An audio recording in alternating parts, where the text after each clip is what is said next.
반갑습니다. 산골짜기 TV입니다.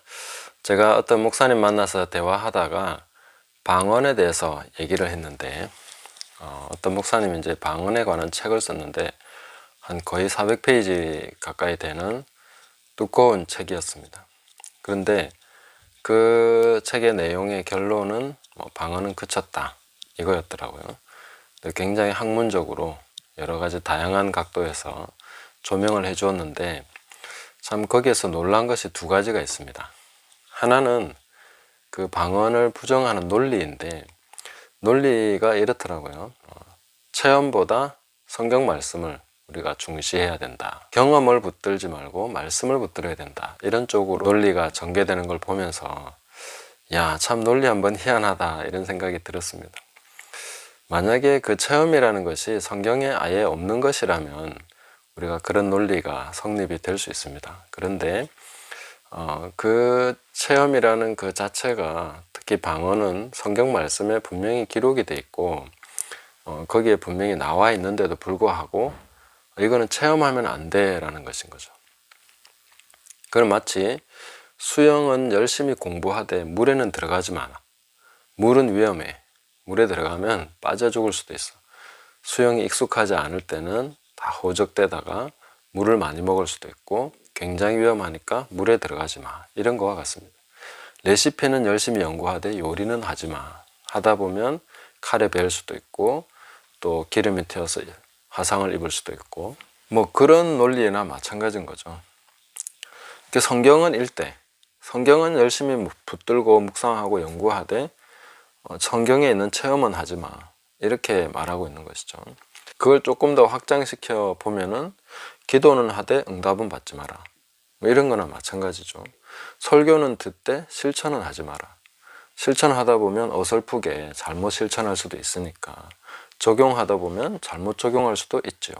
항상 우리에게는 어설픔이라는 것이 있고 미숙함이라는 것이 있고 성장의 과정, 단계라는 것이 있는데 미숙하고 어설플 때는 하지 마라고 한다면 완벽한 외국어, 분명한 또렷또렷한 알아들을 수 있는 외국어 할 때까지는 하지 마. 그거 아닌 거는 다 가짜야.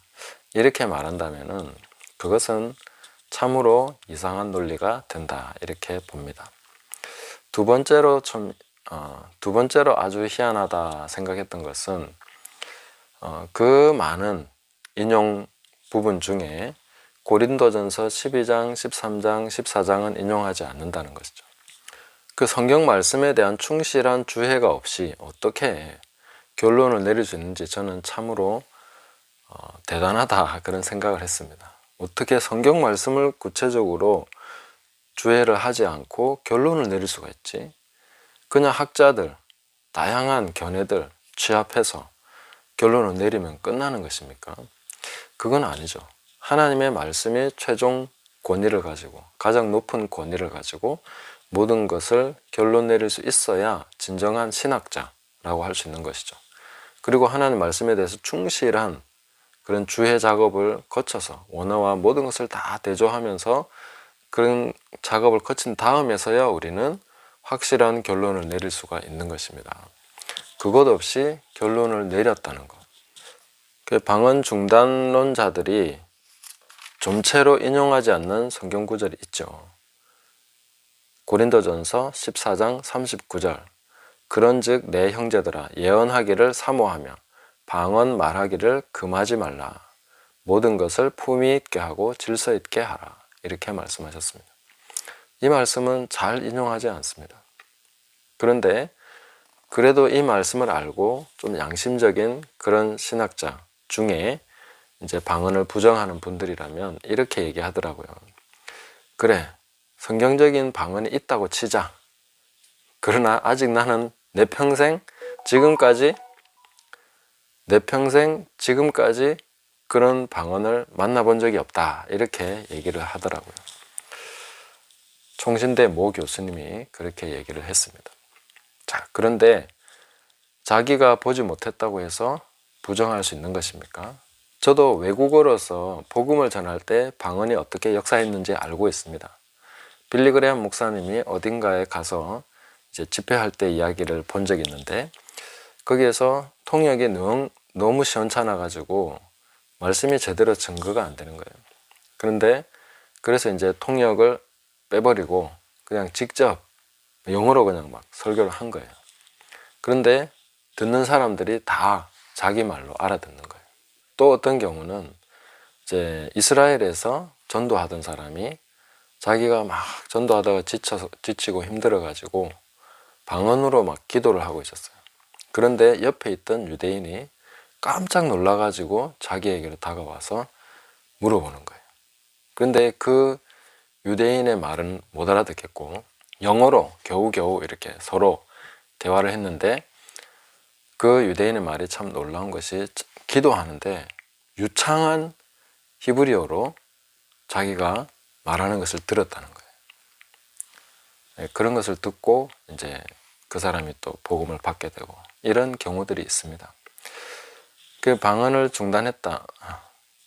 방언이 외국어라고 주장하는 분들은 아마 이런 방언만이 진짜 방언이다 이렇게 인정하고 싶겠죠. 그러나 방언은 알아듣지 못하는 언어라고 분명히 성경이 말해주고 있고 오순절 성령 강림하셨을 때도 어떤 사람들은 자기가 못 알아들으니까 술 취했다 이렇게 말을 했습니다. 만약에 그 방언이 정말로 유창하게 외국어로 말해진 방언이었다면 어떤 사람도 이 사람들이 술 취했다라고 말하지 못했을 것입니다.